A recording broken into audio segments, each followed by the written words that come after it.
sweet loving, babe. Oh. Well, I've been here for, what's the day today? 7th of March. That means I've been here for around 2 weeks now. It's been 2 weeks since I landed here. Let's open some blinds.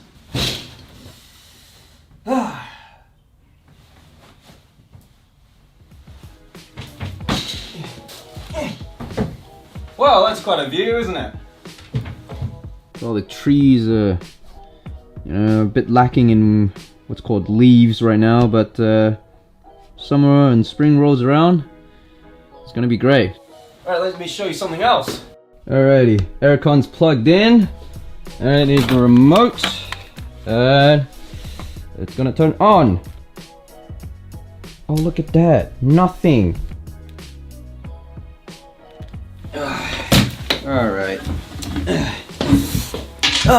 So yeah, 2 weeks. 2 weeks since I first landed here at Pudong International Airport. And it's my first time ever in mainland China. In Chinese it's called Dalu, or in Cantonese Dailok. For me, I've only ever been like in Hong Kong or Macau. That's the only part of like China I've been in, never been in mainland China. Yeah, studies, yeah, they're coming along. I don't know if I can say swimmingly, but they are coming along. I'm sort of in the upper elementary class. I really thought I could maybe do intermediate after having studied Chinese at my university for the better part of like 2 years, the past 2 years. But it's Australia, no one else speaks English, no one else speaks Chinese. So there was no way to live the language, to, go on through my day using only Chinese. Because there's one thing to learn Chinese from a textbooks like these, but then it's another thing to actually use it as your lingua franca, if I'm using that term correctly. No, lingua franca is actually like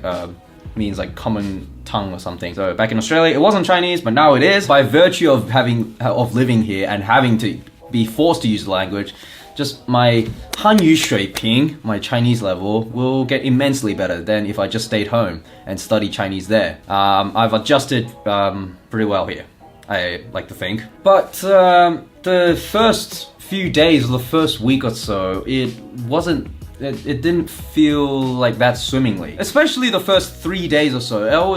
I was maybe panic attack is not necessarily the right words, but more shell shocked. Like I just did not know what to do next. Like it felt like the whole world was just crushing down on me, and everything felt really hopeless. And classes hadn't even started yet. Then I slowly realized like, you have to finish things one step at a time. You try to rush everything and get everything done at once, you're gonna get nothing done.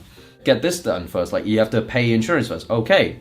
Tick the checklist, get a health check, okay. Book online, now you're booked for next Monday, check. Then go to that health inspection, okay, get it done. You have to carry your passports, and you have to carry that visa that's issued to you, and photocopies of the issues, and photocopies of the photocopies, whatever, and passport photos, okay, check. Register for your classes, okay, check. So yeah, you gotta do, these things take time. So on the money side, yeah, I've been getting fine, I've been getting by fine.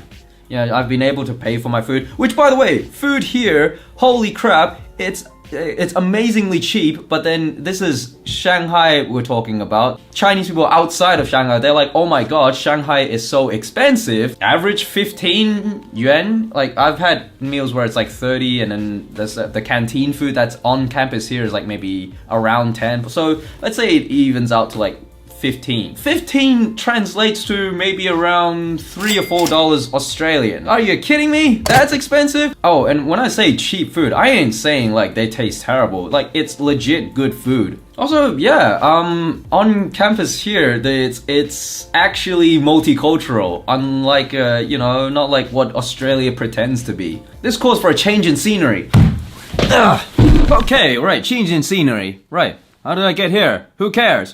Just to try and make the shots dynamic. I guess I never noticed this back in Australia, but on uni campuses, you just encounter all these different walks of life. Someone's studying architecture, and then other times like people are actually like a decade older than you, and they're doing like some master's degree, and they're in the process of writing up their thesis, or they're about to. And yet somehow they all end up They like whatever life choices they've made, all the different choices they've made to me, to you, and to the friends that you know. They made all those different choices, but then they still somehow ended up in the same class as, well, you and me. It really does expand your worldview, how people just come to the same class as you, in my case, Chinese classes, for vastly different reasons. Some for fun, some with real ambitions, like a career path. They really want to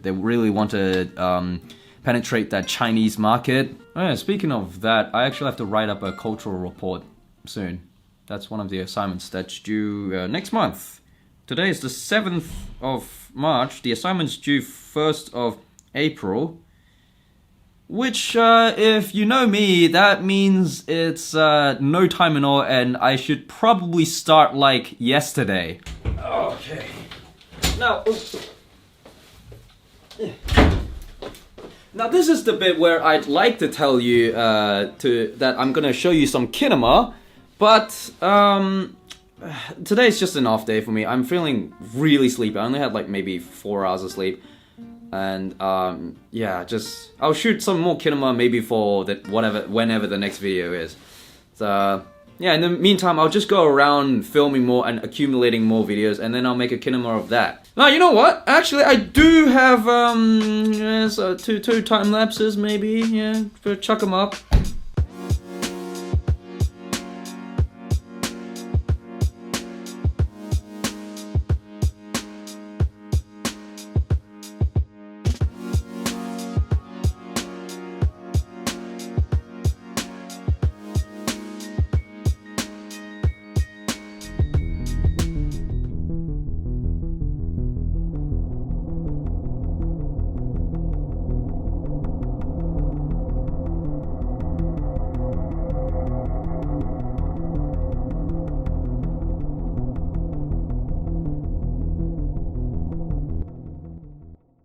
Alright, I'm gonna stop myself.